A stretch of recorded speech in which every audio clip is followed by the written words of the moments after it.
Maggi পাহাড়ের ধারে হোক কিংবা বাড়িতে, কার না খেতে ভালো লাগে। স্কুলের টিফিন কিংবা সন্ধেবেলা স্ন্যাক্সে সবারই কিন্তু ম্যাগি খেতে বেশ ভালোই লাগে। নমস্কার বন্ধুরা, নতুন একটা রেসিপিতে আপনাদের স্বাগত জানাই। আজকের রেসিপিটি হলো ইয়ামি ইয়ামি ম্যাগি। তো কিভাবে করেছি চলুন সেটাই এখন আপনাদের সঙ্গে শেয়ার করছি।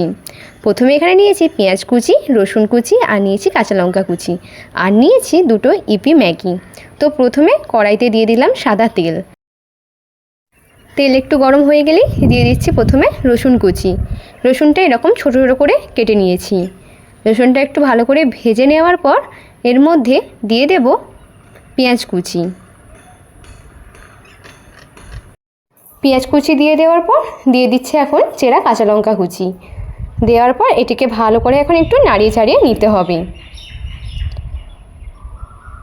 বেশি করে ভাজবো না, সামান্য একটু ভেজে নিলেই কিন্তু হয়ে যাবে। এরপরে দিয়ে দিচ্ছি ওই ম্যাগির মধ্যে যে মশলা থাকে সেই মশলাটি, একটি প্যাকেটই আগে দিলাম। দেওয়ার পর একটু ভালো করে নাড়িয়ে চাড়িয়ে এর মধ্যে পরিমাণ মতো জল দিয়ে দিলাম। জলটা একটু ভালো করেই ফুটেলেই আর একটা যে ম্যাগি মশলা রয়েছে সেটাই এখন দিয়ে দিচ্ছি। দেওয়ার পর একটু ভালো করে নাড়িয়ে চাড়িয়ে নিতে হবে।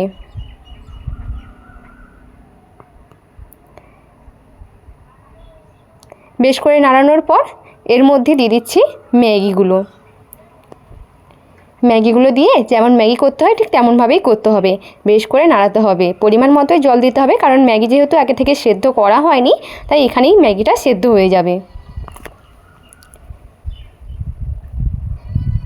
ভালো করে খুন্তি দিয়ে এভাবে একটু নাড়িয়ে চাড়িয়ে দিতে হবে, তাহলে দেখবেন তাড়াতাড়ি এটি সেদ্ধও হয়ে যাবে এবং ম্যাগির থেকে ছেড়ে যাবে।